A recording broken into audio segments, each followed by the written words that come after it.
इस क्वेश्चंस में देखेंगे कि एलसीएम और एचसीएफ कैसे निकालते हैं 510 और 92 का।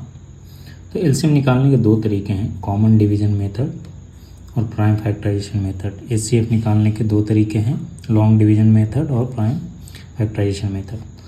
तो फर्स्ट हम इसको देखेंगे, common division method and long division method. उसके बाद हम प्राइम फैक्टराइजेशन मेथड से एलसीएम और एचसीएफ निकालेंगे। तो कॉमन डिवीजन मेथड में क्या करते हैं, हम किसी कॉमन नंबर से डिवाइड करते हैं जो कि दोनों डिविजिबल हो जाए। तो एलसीएम निकालेंगे इस केस में, तो किस नंबर से डिवाइड हो जाएगा, दोनों 2 से होगा। तो कितना हो गया 2 5 5, ये हो गया कॉमा 46। और कोई नंबर से डिविजिबल होगा ये, कोई और नंबर से नहीं डिविजिबल होगा। कैसे हमने पता किया, 46 का फैक्टर क्या होगा 2 और 23। 2 से डिविजिबल नहीं क्योंकि ऑड है, 23 से भी ये डिविजिबल नहीं है, इसलिए ये दोनों कोई भी संख्या से कॉमन डिविजिबल नहीं होगा। तो इस केस में एलसीएम क्या होगा 2 × 255 × 46। अब आप इसको गुना करेंगे तो आपको आएगा 23460, ये आ गया। एलसीएम निकालते हैं लॉन्ग डिवीजन मेथड से।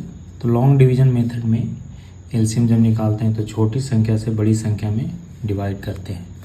तो इस केस में छोटी संख्या कौन सा है 92, जो कि क्या है डिवाइजर है, और 510 बड़ी संख्या जो कि डिविडेंड हो गया।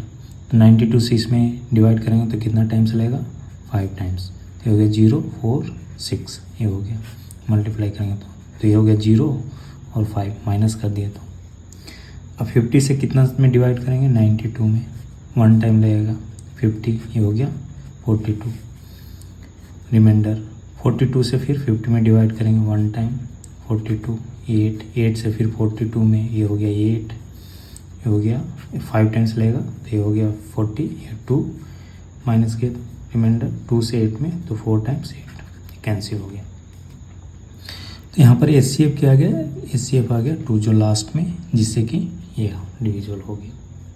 तो 2 ही वो लार्जेस्ट नंबर है जिससे कि दोनों डिविजिबल होगा, ठीक है। अब जो है से कि इसको तो हमने, ये कौन सा मेथड हो गया, ये कॉमन डिवीजन मेथड हो गया, और ये कौन सा मेथड हो गया लॉन्ग डिवीजन मेथड हो गया एचसीएफ निकालने के लिए, ये एचसीएफ है। अब प्राइम फैक्टराइजेशन मेथड से हम एचसीएफ और एलसीएम निकालते हैं।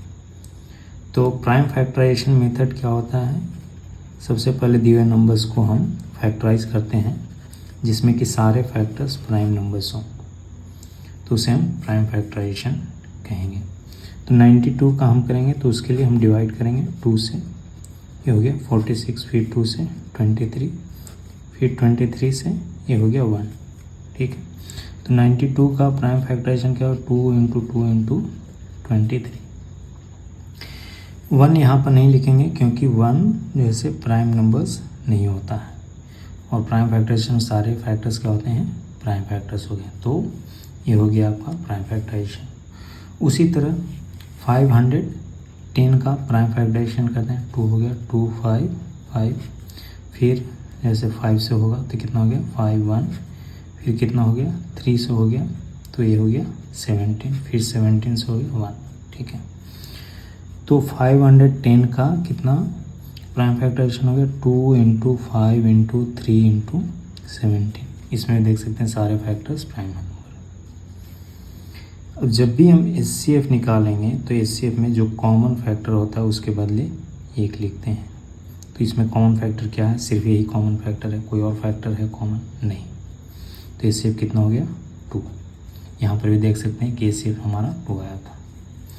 एलसीएम में जो कॉमन होता है उसके लिए तो एक बार लिखेंगे ही, और जो कॉमन नहीं है उसको कम से कम एक बार ज़रूर लिखेंगे। तो यहाँ पर 2 कॉमन नहीं है, 23 कॉमन नहीं है, तो 23 × ये है 5 × 3 × 17, ठीक है। तो कितना हो गया, अगर इसको हम मल्टीप्लाई करेंगे तो ये आपका आएगा 2 3 4 6 0, जो कि सेम है यहाँ पर।